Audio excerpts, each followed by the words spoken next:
जय हिंद दोस्तों, वंदे मातरम। PFI, popular front of India, इस नाम को यदि आप सुनेंगे तो इसका नाम के जिक्र में कहीं भी कोई ऐसी बात नहीं आती जिससे कि आपको आपत्ति हो। लेकिन ये संगठन जिस प्रकार से काम कर रहा है, उसके काम करने के तरीकों के कारण सभी के मन में सिर्फ और सिर्फ आपत्ति ही आ रही है। और ये आपत्तियां भी कोई छोटी मोटी नहीं है, बल्कि काफ़ी ज़्यादा बड़े पैमाने पर निकल कर सामने आ रही हैं। भाई, अगर आप आपत्तियों की तरफ देखें तो ये चीज़ें कहीं से कहीं तक भी आपको ये नहीं बताएंगी कि आखिर वहाँ पर चल क्या रहा है या क्या क्या चीज़ें जिस तरीके से होनी है। लेकिन अगर हम बात करें जिस तरह से हिजाब को लेकर विवाद हुआ या और भी कुछ दो एक चीज़ें हुई, उन सभी में पीएफआई का नाम जिस तरह से हर बार निकल कर सामने आता है, तो कहीं ना कहीं ये चीज़ों को बिगाड़ने वाली बात हो जाती है। अब ऐसे में जब हम देख रहे हैं कि देश भर में कहीं कुछ मस्जिदों को लेकर सवाल उठाए जा रहे हैं, कोर्ट में याचिका लगाई जा रही है, इन सभी चीज़ों में अब पीएफआई भी कूद गया और उसने भी अपना एक बयान जारी करते हुए सभी मुस्लिमों से कहा है कि भाई इस तरह की चीज़ों के खिलाफ एकजुट होकर खड़े हो जाएं। इन दिनों हिंदुस्तान में हर जगह मंदिर मस्जिद का मुद्दा गरमाया हुआ है। हर जगह मंदिर बनाम मस्जिद पर चर्चा हो रही है। ऐसे में कई राजनीतिक दलों के नेता भी इस मुद्दे के जरिए अपनी राजनीतिक रोटियां सेकने का काम बखूबी कर रहे हैं।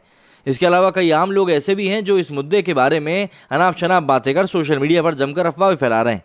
ये मुद्दा अब कोर्ट में है, लेकिन कई लोग अब कोर्ट द्वारा लिए गए फैसलों पर भी सवाल खड़े कर रहे हैं।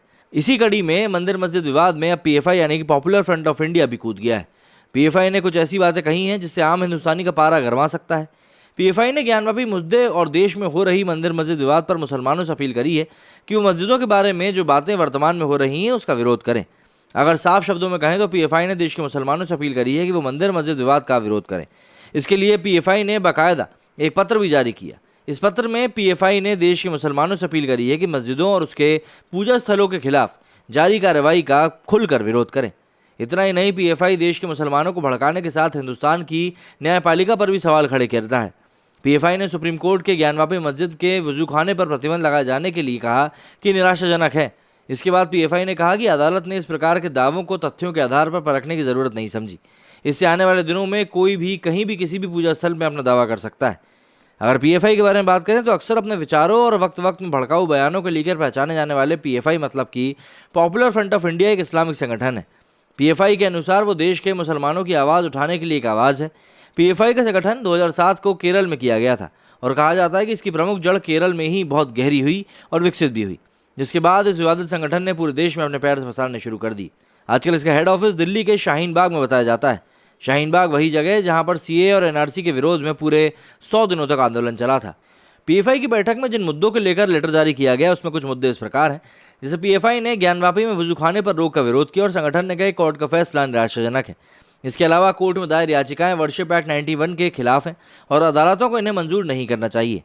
वहीं बीजेपी शासित राज्यों में मुसलमान निशाना बनाए जा रहे हैं। यूपी, एमपी और असम में अत्याचार हो रहे हैं। कर्नाटका के मंगलुरु में जमा मस्जिद पर किया जा रहा दावा कभी न खत्म होने वाली सांप्रदायिक दुश्मनी और अविश्वास का कारण बनने जा रहा है।